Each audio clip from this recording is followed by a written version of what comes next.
जय Jagannath everyone and welcome back to my channel another day and another blog. So आज सुबह के 6:30 बजे मैं उठ गई हूँ। Yes, you hear it right, काफ़ी जल्दी।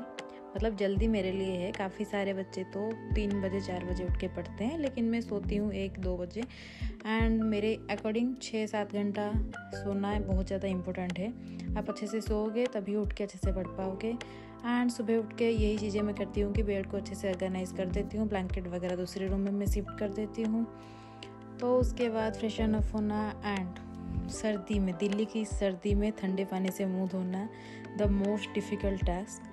लेकिन जब मुंह में पानी जाती है ना तो आंखें खुल जाती है एंड उसके बाद नींद नहीं आती है ज़्यादा। कभी कभी तो मुझे बहुत ज़्यादा नींद आ जाती है मुंह में पानी बजने के बाद कि यार ठंड लग रही है। तो मैंने फिर वो हॉट वेयर गर्म की, क्योंकि वो तो अभी मतलब जैसे बोलते हैं ना कि मेरी सर्वाइवल हाँ, यू कैन से सर्वाइवल है मेरे लिए। तो जब तक वो गर्म हो रही थी, मैंने हिस्ट्री की ये किताब मतलब मेरी नोट्स निकाली जो मैंने काफ़ी पहले बनाई हुई थी, उससे थोड़ी सी रिवाइज़ करनी है मेंस के लिए। एंड तब तक चाय भी मैंने अपने लिए बना ली थी। सुबह मैं चाय नहीं पीऊँगी यही सोची थी, लेकिन जल्दी उठी हूँ तो नींद ना आ जाए इसीलिए मैंने चाय बना ली। एंड चाय के साथ ही मैंने शुरू कर दिया आज की रिवीजन, जो मैं अभी मॉडर्न इंडिया हिस्ट्री कर रही हूँ। एंड मुझे काफ़ी रैपिडली करनी है, क्योंकि मेंस के लिए ये होती है ना, जहाँ से क्वेश्चंस पिक होते हैं वहाँ मतलब वही चीज़ें मुझे अभी करनी है। प्री के लिए दोबारा से करूँगी, लेकिन जो वाला पार्ट मैं मेंस के लिए कर रही हूँ उसको अच्छे से कर रही हूँ, ताकि प्री के लिए मुझे ज़्यादा सोचना ना पड़े उसी वक्त। एंड जैसे कि स्टेट पीसीएस की मेंस है, इसमें काफ़ी ज़्यादा क्वेश्चंस ना स्टेट स्पेसिफिक भी आती है। तो उसके लिए मैंने मतलब अलग सी नोट्स हैं, वहाँ से मैं रिवाइज़ करूँगी। तो मेरी हिस्ट्री का एक सेशन ख़त्म होने के बाद मैंने छोटी सी ब्रेक ली एंड उसमें कुछ मैंने मिष्टी के पानी रात से भिगो के रखी थी, उसको पी रही थी मैं बालकनी में खड़े होके, क्योंकि यहीं पे ही थोड़ी सी धूप आती है। एंड सर्दी में धूप में खड़ा होना काफ़ी अच्छा लगता है, और ये धूप ज़्यादा देर भी नहीं टिकती, मतलब 1 घंटे या 1.5 घंटे ही सिर्फ बालकनी में आती है। तो मैं तो वहाँ पे बैठ के पढ़ रही थी, लेकिन आज बालकनी काफ़ी ज़्यादा गंदी थी, तो वहाँ पे मतलब बैठने लायक तो जगह थी नहीं बिल्कुल भी। एंड रात को एक्चुअली उसको साफ़ करना पड़ता है रोज़ाना डस्ट की वजह से, और कल रात को मैं भूल गई थी, तो आज रात को याद से मैं उसको साफ़ करूँगी। तो उसके बाद फिर थोड़ी सी गैप लेके मैं शुरू कर दी सोशियोलॉजी ऑप्शनल की क्लासेस। एंड मोस्टली मेरे ये जो क्लासेस है ना, ये 1-2 दिन में ख़त्म हो जाएगी। मैंने टारगेट तो यही ली है, मैक्स टू मैक्स 3 दिन, क्योंकि क्लासेस जब ख़त्म होगी तभी जाके मैं अच्छे से रिवाइज़ कर पाऊँगी। एंड विदाउट रिविज़न ना चीज़ें एग्ज़ाम हॉल में याद नहीं आएगी। एंड मुझे कुछ मतलब at least 2-3 set previous year questions भी लिखनी है, ताकि कंफर्टेबल हो जाऊँ मैं आंसर राइटिंग में भी। वैसे तो साथ ही साथ मैं आंसर राइटिंग कर रही हूँ ऑप्शनल की, जीएस की तो अभी मैं प्रीवियस ईयर क्वेश्चन के साथ ही कर रही हूँ, लेकिन ऑप्शनल का ये है कि मैंने सोचा कि एक बार ख़त्म हो जाए उसके बाद ही करूँगी। एंड क्या बोलूँ, ये ख़त्म करने के बाद मैं नहाने के लिए चली गई थी, गर्म पानी से नहाई मस्त, एंड आके पूजा करी। मतलब अभी तो काफ़ी लेट हो रही है नहाने में, इसीलिए पूजा भी मैं लेट से कर रही हूँ। एंड उसके बाद ये रही है मेरी तिलक जो मैं लेके आई थी ऋषिकेश से। हाँ, मुझे काफ़ी अच्छी लगती है ऐसे चंदन वगैरह लगाना, तो मैं जिस दिन पूजा करती हूँ ज़रूर लगाती हूँ। मतलब सर्दी की वजह से 1-2 दिन बीच बीच में मैं नहा नहीं पाती हूँ तबीयत की वजह से, सो स्किप हो जाती है। एंड उसके बाद मैं कुकिंग कर रही थी कि आज मैंने सिंपल राइस ही बनाई, दाल, उसके साथ थोड़ी सी भिंडी की ही सब्ज़ी मैंने बनाई थी। एंड ये जो चावल धोने के बाद जो पानी होती है उसको मैं पौधों में डाल देती हूँ, ताकि पौधा अच्छे से ग्रो करे। हालांकि मेरी तुलसी की प्लांट थोड़ी सी अभी सूख गई है पोल्यूशन की वजह से। तो आप में से काफ़ी लोग पूछ रहे थे कि कुकिंग के वजह से पढ़ाई हम पर नहीं होती है क्या। ऑनेस्टली अगर बताऊँ तो मेरी तो नहीं होती है, क्योंकि दिन में 1-2 घंटा ऐसा होता है कि हम बैठे बैठे या फिर सोते सोते वेस्ट कर ही देते हैं। सॉरी, मैं थोड़ी सी अनकंफर्टेबल हो रही हूँ तबीयत की वजह से। एंड हाँ, तो मैं बोल रही थी कि 2 घंटे के अंदर मेरी कुकिंग पूरी तरह से हो जाती है, क्योंकि मैं दिन में एक ही बार खाना बनाती हूँ। लंच में बनाती हूँ, वही चीज़ें मैं डिनर में भी खाती हूँ। डिनर में हो सकती है कि मैं 15-20 मिनट लगा के रोटी बना लूँ, लेकिन ऐसा बहुत ही कम टाइम होती है, क्योंकि मैं चावल में कंफर्टेबल हूँ, तो मैं 2 बार चावल खा लेती हूँ। एंड जैसे कि आज ना 2 घंटे मैंने 12 बजे पढ़ाई ख़त्म की, उसके बाद नहाई, खाना खा के सब कुछ ख़त्म करने में मुझे 2 या ढाई घंटे लगे, क्योंकि 3 बजे मैं पढ़ने के लिए बैठ गई थी एंड मैंने आधा घंटे का ब्रेक मतलब रेस्ट भी किया था खाना खाने के बाद। तो ये आप तक है कि आप मतलब सिंपल सा खाना खाओगे कैसे खाओगे, क्योंकि यहाँ की बाहर की खाना ना मेरी तबीयत के साथ बिल्कुल नहीं जाती। अगर बाहर में खाना खाओ तो मेरी तबीयत ज़्यादा ख़राब हो जाएगी एंड दोबारा से वही, अगर तबीयत ख़राब होगी तो पढ़ाई यहाँ पर होगी। वैसे भी मेरी तबीयत काफ़ी ख़राब होती है, तो मैं तो मतलब खुद से ही खाना बना के खाना प्रेफर करती हूँ। एंड ये भी हो जाती है ना कि हम जिस रीजन से आते हैं, जैसे कि मैं उड़ीसा से हूँ, वहाँ के खाना यहाँ पे मुझे नहीं मिलेगी एंड तो हो सकता है कि उस वजह से मेरी तबीयत ख़राब हो रही हो। अगर यहाँ के खाने के साथ आप कंफर्टेबल हो तो बाहर की खाना खा सकते हो, अगर नहीं हो तो खुद से बना के खा लो, क्योंकि इतना भी टाइम नहीं होता, मतलब 2 घंटे काफ़ी होते हैं कि आप खाना बना के खा लो।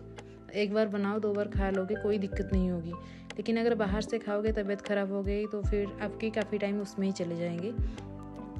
तो बैक टू स्टडी, खाना खाने के बाद मैं बैठ के पढ़ रही थी, वही सोशियोलॉजी ही कर रही थी एंड मुझे काफ़ी ज़्यादा मतलब हो गया था। मतलब 3 बजे मैं बैठी, 5 साढ़े 5 के आसपास हो गई थी। मैं थोड़ी सी कैप लिए एंड डायरी चेक करी कि क्या क्या आज की दिनचर्या में बाकी है मेरी प्लानिंग के हिसाब से। एंड तब मैं मतलब क्या करूँ उससे बैठ के सोच रही थी। तो मेरी एक मतलब टेबल में ही रखा हुआ था मेरे एक ड्राइंग की कॉपी, तो उसको मैं देख रही थी एंड मतलब जो फ्री टाइम होती है ना, तो उसमें मैं कुछ ड्राइंग कर लेती हूँ।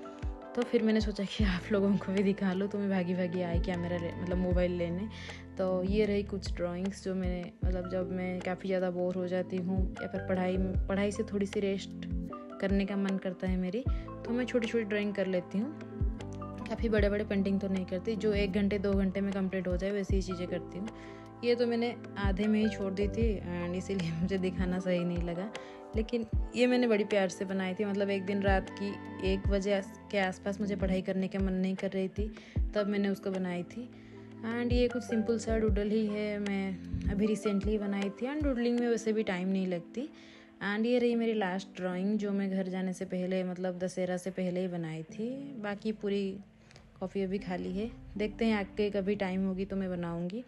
तो मतलब 5-10 हो गए थे, तो मैंने सोचा कि गैप ले लूँ थोड़ी सी, तो इसीलिए यहाँ पे मिल्क रखी हुई थी, तो मैंने सोचा कि उसको गर्म कर लूँ। लेकिन मेरा कप वगैरह सारे गंदे होके पड़े हुए थे, मैंने पहले साफ़ की, फिर दूध को गर्म होने के लिए रख लिया एंड ये रही कॉफ़ी बना के मैं पी गई एंड 1 कप पी थी।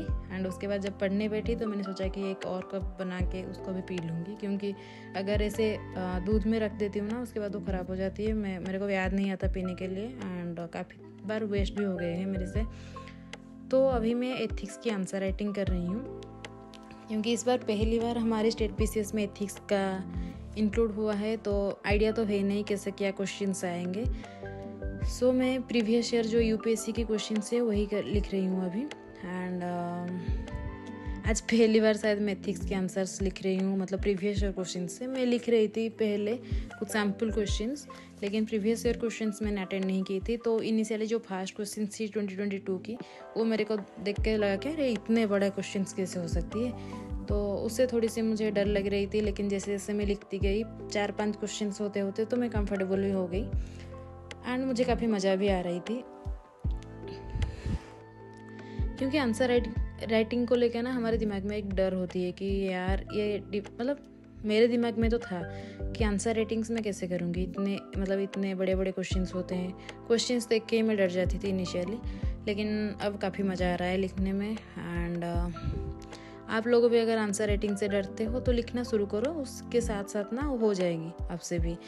और बीच बीच में मैं कुछ एग्जाम्पल्स मतलब सोच रही थी, मेरे को याद नहीं आ रहा था, तो मैं उसी सैम्पल पेपर से ही देख रही थी कि हाँ इसको कोट कर सकते हैं। एंड जैसे कि किसी आईएएस ऑफिसर की अगर एग्जाम्पल हो तो उसको मैं याद रख रही थी एंड साइड बाय साइड में नोट भी कर रही थी जो चीज़ें मुझे याद रखनी है। यार आज मैं बोलते बोलते काफ़ी ज़्यादा थक रही हूँ, पता नहीं क्यों, शायद मतलब अभी तबीयत सही हुई है इस वजह से। एंड बस यही मैं एथिक्स ही करी, मतलब 3 घंटे लग गए पूरा पेपर ख़त्म करने में एंड तब तक रात की 12 बज गई थी। उसके बाद मैं थोड़ी सी नेक्स्ट ईयर की जो प्लानर है मेरी उसमें कुछ चीज़ें मुझे फिल करनी थी आज, क्योंकि अभी सिर्फ 5 दिन ही रह गए हैं। मतलब जब मैं ये वॉइस ओवर कर रही हूँ, आज 25 तारीख है एंड ये वीडियो मैंने कल शूट करी थी, मतलब 26 तारीख को।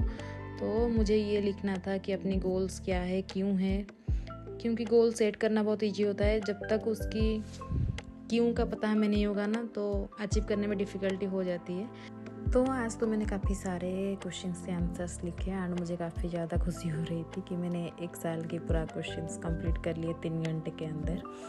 आई नो काफ़ी ज़्यादा मैं मतलब बीच बीच में मॉडल आंसर की हेल्प ले रही थी, लेकिन आगे से कोशिश करूँगी कि विदाउट मॉडल आंसर भी मैं लिख पाऊँ अच्छे से। इनिशियली अगर हेल्प की ज़रूरत होती है तो उसमें तो मुझे नहीं लगता कि कोई गलती है।